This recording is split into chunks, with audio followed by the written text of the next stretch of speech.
రాష్ట్రంలో కాంగ్రెస్ ప్రభుత్వం శాశ్వతం కాదని అధికారులు రెచ్చిపోవద్దని మాజీ మంత్రి బారస ఎమ్మెల్యే హరీష్ రావు అన్నారు.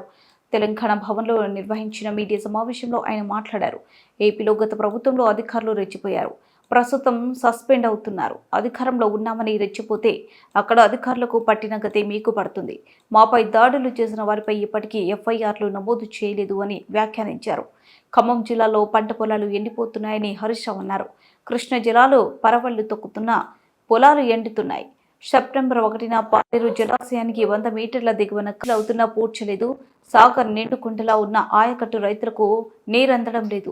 గత ఏడాది ప్రకృతి కరువు తెస్తే ఇప్పుడు కాంగ్రెస్ కరువు తెచ్చింది అని హరీష్ రావు విమర్శించారు. సముద్రం పాలైనాయి. నాగార్జున సాగర్ నిండు కుండలాగా ఉన్నది. ఇన్ని నీళ్లున్న ఖమ్మం జిల్లాలో పంటలు ఎండిపోతున్నాయంటే దీనికి కారణం ఎవరు? ముగ్గురు మంత్రుల మధ్య సమన్వయ లోపం, నీటిపారుదల మంత్రి యొక్క నిర్లక్ష్యం, ముఖ్యమంత్రి గారు పట్టింపు లేకపోవడం వల్ల ఇవాళ ఖమ్మం జిల్లాలో పంటలు ఎండిపోతున్న పరిస్థితి. 22 రోజులైంది కాలువకు గండిపడి. సెప్టెంబర్ 1వ తేదీన గండిపడ్డది. ఇవాళ 23వ తేదీ.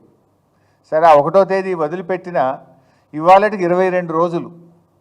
22 రోజులు కాలువకు పడిన గండిని పూడ్చలేని ఈ ప్రబుద్ధులు కాళేశ్వరం గురించి పెద్ద పెద్ద మాటలు మాట్లాడారు గతంలో.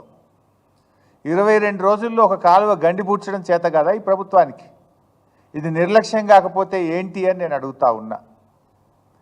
పాలేరు జలాశయం నుంచి పంట పొలాలకు నీళ్ళిచ్చే కాలువ ఏదైతే ఉందో అది పాలేరు జలాశయం దిగువన దాదాపు ఒక 100 మీటర్ల దిగువన మరి ఆ కాలువకు గండిపడ్డది.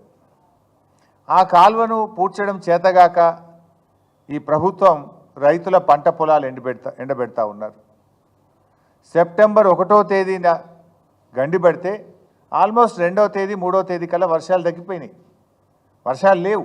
గత 22 రోజులుగా ఏదో వర్షాలు పడ్డాయి, పని సాగలేదు అనే పరిస్థితి కూడా లేదు. 22 రోజులుగా ఏం ఇబ్బంది లేదు పనిచేయడానికి. చిన్న మరమ్మతు చేయకపోవడం అంటే ఈ ప్రభుత్వం యొక్క నిర్లక్ష్యం, ఇది మంత్రుల సమన్వయ లోపం. ఈరోజు పరిస్థితి ఏంటంటే మా వీరయ్య గారు ఉన్నారు, అజయ్ గారు ఉన్నారు, మా ఎంపీ గారు రవి గారు ఉన్నారు. వాళ్ళందరూ కూడా రోజు రైతుల నుంచి ఫోన్లు వస్తూ ఉన్నాయి. వేల ఎకరాల్లో పంట నష్టం జరిగింది. చూడండి ఎట్లా ఎండిపోతున్నాయో పొలాలు చూడండి దయచేసి. నెర్రలు బాచినాయి పొలాలు. ఒకవైపు కృష్ణానదిలో పరవళ్ళు దొక్కుతూ ఉంటే, సాగర్ నిండు కుండలాగా ఉంటే, ఇవాళ సాగర్ ఆయకట్టు రైతుల పొలాలు నెర్రలు బాచి ఎండిపోతూ ఉంటే రైతులు కళ్ళల్లో నీళ్లు పెట్టుకొని ఏడుస్తున్నటువంటి పరిస్థితి.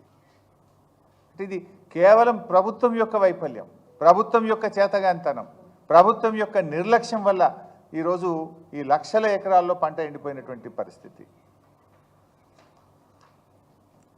ఇలా పాలేరు నియోజకవర్గం, ఖమ్మం నియోజకవర్గం, వైరా నియోజకవర్గం, సత్తుపల్లి నియోజకవర్గం, మధిర నియోజకవర్గం మొత్తం పంటలు ఎండిపోతున్నటువంటి పరిస్థితి ఉంది. ఇప్పటికే రైతులు, నేలకొండపల్లి రైతులు ఎన్ఎస్పి కార్యాలయాన్ని ముట్టడించారు. కూసుమంచి, ఖమ్మం, వైరా, కల్లూరు అన్ని మండలాల్లో ఇవాళ ఎన్ఎస్పి ఆఫీసులను ముట్టడిస్తున్నారు. స్వచ్ఛందంగా ఈ పార్టీ ఆ పార్టీ కాదు, రైతుల కడుపు మంట. రైతులు పార్టీలకు అతీతంగా పోయి ఎన్ఎస్పి కార్యాలయం ముందు ధర్నాలు చేస్తుంటే ఈ ప్రభుత్వం మొద్దు నిద్రపోతూ ఉంది. బాధ కలిగేది ఏంటంటే పోయిన సంవత్సరమేమో వర్షాలు పడక, సాగర్ ఆయకట్టుకు నీళ్లు లేక కరువు వచ్చి పడ్డది. పోయినసారి అట్లా నష్టపోయిన రైతులు నీళ్లు లేక పంట వేయక పడావు పెట్టుకున్నారు పొలాలన్నీ. ఈసారి ఏదో కాలం బాగైంది, సాగర్ నిండింది, కృష్ణాలో నీళ్ళు వచ్చినాయని ఆశపడితే ఈసారి ఈ ప్రభుత్వం యొక్క నిర్లక్ష్యం వల్ల ఇట్లా ఎండిపోయేటువంటి పరిస్థితి. అంటే గత సంవత్సరమేమో ప్రకృతి తెచ్చిన కరువు అయితే ఈ సంవత్సరమేమో కాంగ్రెస్ పార్టీ తెచ్చిన కరువు. ఇది కాంగ్రెస్ యొక్క చేతగానితనం వల్ల, కాంగ్రెస్ ప్రభుత్వం యొక్క నిర్లక్ష్యం వల్ల వచ్చినటువంటి కరువు. ఇది ఎట్లా ఉందంటే ఒకవైపు వరదల్లో నష్టం, ఇంకొక వైపు సాగర్ ఆయకట్టుకు నీళ్ళందక పంట నష్టం, ముందు దగా వెనుక దగా, కుడి ఎడమల దగా దగా, కాంగ్రెస్ పాలనలో రైతు గుండె మంట బగబగ. ఇది పరిస్థితి ఈరోజు. అటు ప్రకృతి వైపరీత్యంతో పంటలు నష్టపోయి దుఃఖంలో ఉంటే, ఇంకొక వైపు ఈ ప్రభుత్వం యొక్క చేతగాంతనం వల్ల, నిర్లక్ష్యం వల్ల పంటలు ఎండిపోతున్నటువంటి పరిస్థితి.